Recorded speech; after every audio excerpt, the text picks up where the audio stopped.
श्री शिवाय नमस्ते दोस्तों। आज की वीडियो में जानेंगे अमावस्या कब है, क्या पूजा विधि है, क्या करना चाहिए क्या नहीं करना चाहिए। छोटी सी वीडियो है, अच्छी लगे तो लाइक सब्सक्राइब जरूर कर लीजिएगा। दोस्तों, अमावस तिथि को श्री हरि और माँ लक्ष्मी के पूजन के लिए भी बहुत ही फलदायी माना जाता है।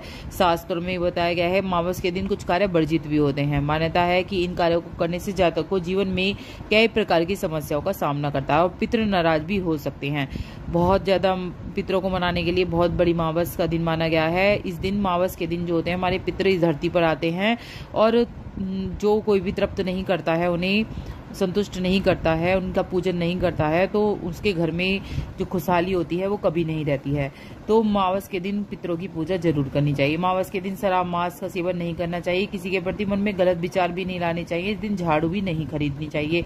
ऐसा करने से माँ लक्ष्मी नाराज हो जाती है। पशु पक्षी को परेशान ना करें, लड़ाई झगड़ा ना करें, नाखून काटने से बचना चाहिए। अमावस के दिन शुभ कार्य जैसे शादी है, गृह प्रवेश है, मुंडन है, ये कार्य नहीं करने चाहिए। किसी को गलत शब्द नहीं बोलने, क्रोध करने से बचे। ऐसा करने से पितृदोष भी लग सकता है। अमावस के दिन बाल भी नहीं धोने चाहिए, तुलसी पत्र नहीं तोड़ने चाहिए।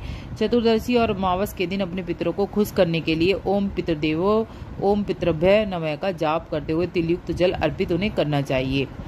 और अमावस के दिन नाखून भी नहीं कटवाने चाहिए, बाल नहीं कटवाने चाहिए। इन चीजों का आपको ध्यान रखना है। इस दिन चंद्रमा नहीं दिखाई पड़ता है। ऐसे में मनुष्य को अंधेरे का ज्यादा प्रभाव पड़ने के कारण व्यक्ति को नकारात्मक विचार, बुरे कार्य घेर लेते हैं। ऐसा समय में अपने धर्म कार्यों में मन लगाना चाहिए। किसी भी सुनसान जगह पर अमावस के दिन नहीं जाने चाहिए। इसमें नेगेटिविटी जो शक्तियां होती हैं बहुत ही प्रबल होती हैं। तो शमशान जो जगह होती हैं या कोई भी जो सुनसान जगह होती हैं, ऐसी जगह पर आपको नहीं जाना है। किसी दूसरे के घर का अन्न नहीं खाना है अमावस के दिन।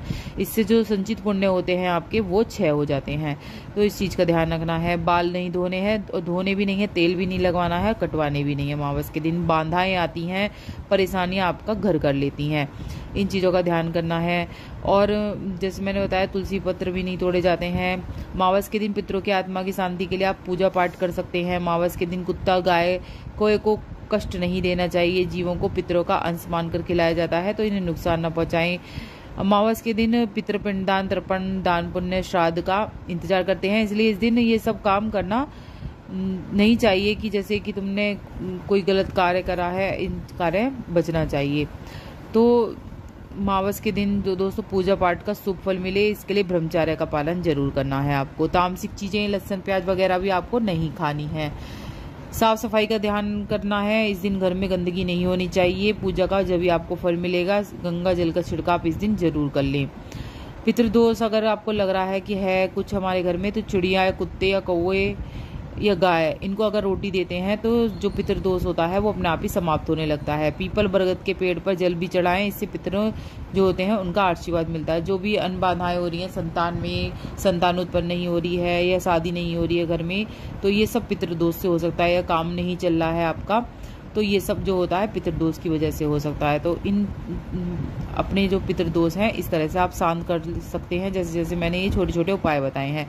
अमावस पर पीपल और तुलसी की पूजा का खास माना गया है, क्योंकि पीपल के वृक्ष में दोस्तों त्रिदेव और ब्रह्मा, विष्णु, महेश तीनों होते हैं।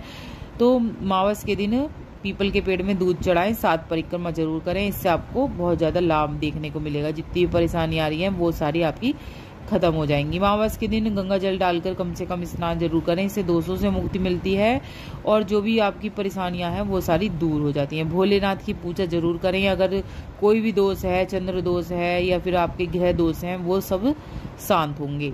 घर के मेन गेट पर भी एक दिया जरूर लगाना चाहिए। इससे माँ लक्ष्मी अवश्य ही निवास करती हैं। अमावस और पूर्णिमा के दिन माँ लक्ष्मी पीपल पर निवास करती हैं, स्वयं धरती पर आती हैं और जहाँ उजाला देखती हैं वहीं रुक जाती हैं। क्या होता है, इस जो अमावस का जो दिन होता है, चंद्रमा बिल्कुल शून्य के बराबर होता है, उजाला कम रहता है। और जिस घर में प्रकाशित रहता है, प्रकाशित करने से दोस्तों हमारा जीवन भी प्रकाशित होता है। तो ये जो होता है अमावस के दिन दिए लगाने से, जगह जगह दिए लगाने से हमारे जो संकट होते हैं वो तो दूर होते ही हैं, सकारात्मकता आती है और माँ लक्ष्मी खींची चली जाती हैं।